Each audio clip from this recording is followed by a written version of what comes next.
Okay, I think I moved my camera around so you will be able to see me working out the problems a little bit better. So let's go ahead and start off with our next question, which was question number 5.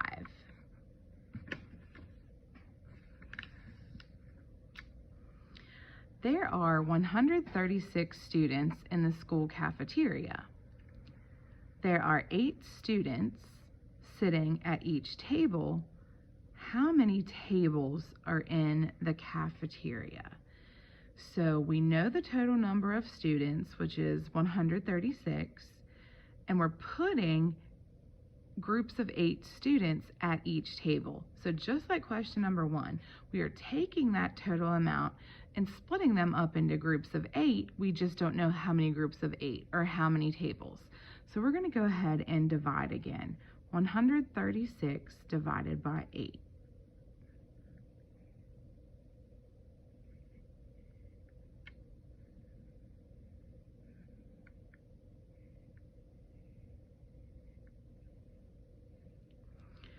All right, looking at our division strategy, if I only have 1, that's not enough to make a group of 8.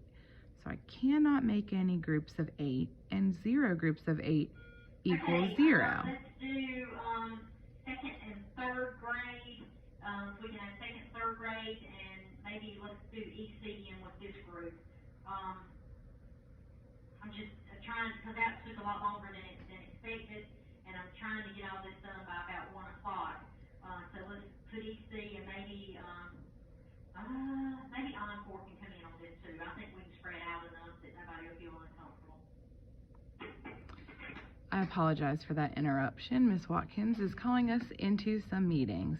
So what I did was, if we have 13, I can make one group of 8. And one group of 8 is going to equal 8. And after we subtract 13 minus 8, we are left with 5 left over. So bring your 5 to your 6 to make a total of 56. And if we know our multiples of 8, which we've been practicing, 8, 16, 24, 32, 40, 48, 56 is an exact multiple of 8 because 8 times 1, 2, 3, 4, 5, 6, 7, 8 times 7 gives me exactly 56. So when we subtract 56 minus 56, we are left with a remainder 0. And so let's go back and look at our question again. How many tables are in the cafeteria? So there are 17 tables, and each table has 8 students. So our answer would be 17 tables. All right, let's go ahead and move on to question number 6. Which list contains exactly 2 prime numbers and 2 composite numbers? So let's talk about what prime and composite numbers mean. So a prime number only has 2 factors, which are 2 numbers that we can multiply to get that answer. An example would be the number 3. I can only do 1 times 3 to get 3. So 3 would be considered a prime number, whereas a composite number is the exact opposite.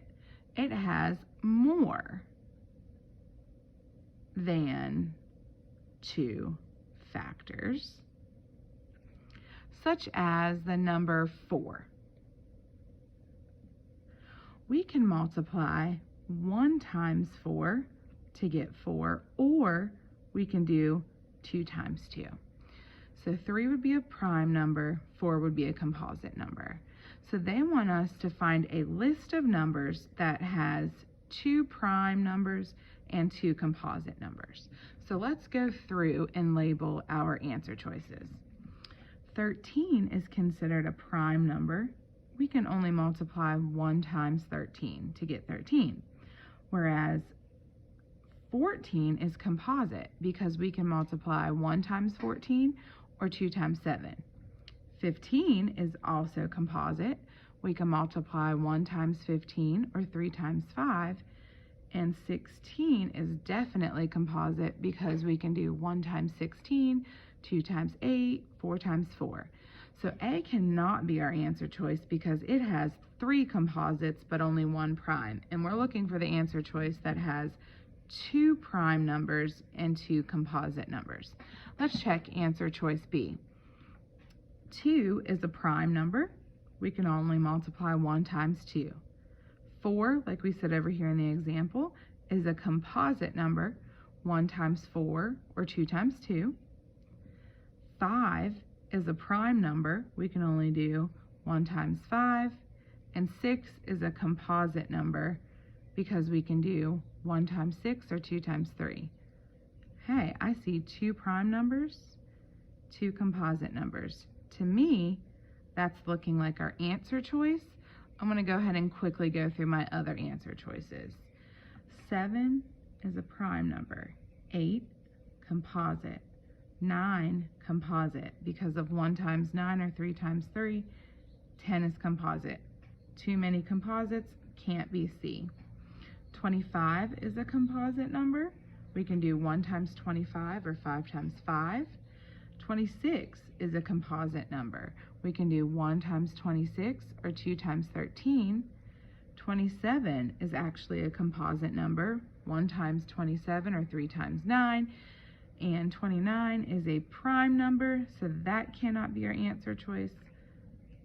B is going to be our answer choice for 6. We have 2 prime numbers and 2 composite numbers.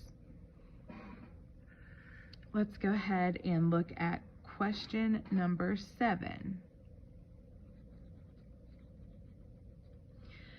A cafeteria manager ordered 1,251 cartons of milk on Monday. He also ordered cartons of milk on Thursday. He ordered 879 more cartons on Monday than on Thursday. So how many cartons did the manager order on Thursday? All right, guys, this is going to be one of our multiplicative comparison problems that we talk about. We have 2 different days that we are talking about. We have information about Monday, and we have information about Thursday. So let's go back, take it sentence by sentence, and pull out those important details that we know about each day. The manager ordered 1,251 cartons of milk on Monday. Okay.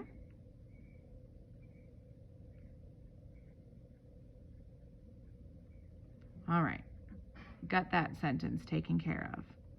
He also ordered cartons of milk on Thursday. Okay. Check that off. He ordered 879 more on Monday than on Thursday. So Monday's number had more, which means Thursday's number has to have less. So we need to get a smaller number for Thursday. So to get a smaller number, we either divide or we subtract. Now, it doesn't make sense to take 1,251 and divide by 879. So we're going to take 1,251 and we will subtract 879 because Thursday has less than Monday. And to get a lesser number or a smaller number, we're going to have to subtract. We cannot subtract 1 minus 9. So let's go next door to the tens place and borrow. The 5 becomes a 4, and put that 10 with the 1 to make 11. 11 minus 9 equals 2. If I only have 4 tens, it's not enough to subtract 7 tens. So we're going to go to the hundreds and borrow again. We're going to borrow 10 tens. 2 becomes a 1, and put those 10 tens with the 4 tens to make 14. 14 minus 7 equals 7. Once again, I cannot subtract 1 minus 8, so we're going to have to borrow again. That 1 becomes a 0, and we actually just borrowed 10 hundredths. So we're going to add the 10 hundredths to the 1 that we already have to make 11, and 11 minus 8 equals 3. And so it looks like he only ordered 372 cartons on Thursday. So let's go back and double check our question. How many cartons did the manager order on Thursday? So let's see how we can check our answer. He has 1,251 cartons on Thursday. Okay. On Monday, I'm sorry. They didn't give us Thursday answer, but they told us that Monday had more than Thursday. Well, is 1,251 more than 372? Our answer is yes. So the answer choice of 372 makes sense. That was a tricky one, guys. Be very, very careful on our clue right here. I think a lot of students will be tricked because they think we might have to add 1,251 plus the 372, but they told us that there's more on Monday, which means that there has to be less on Thursday, and we have to get a smaller number if it's less, and so we would subtract and not add. All right, boys and girls, I'll be back again in a little bit to post some more videos for our other questions. Love you guys.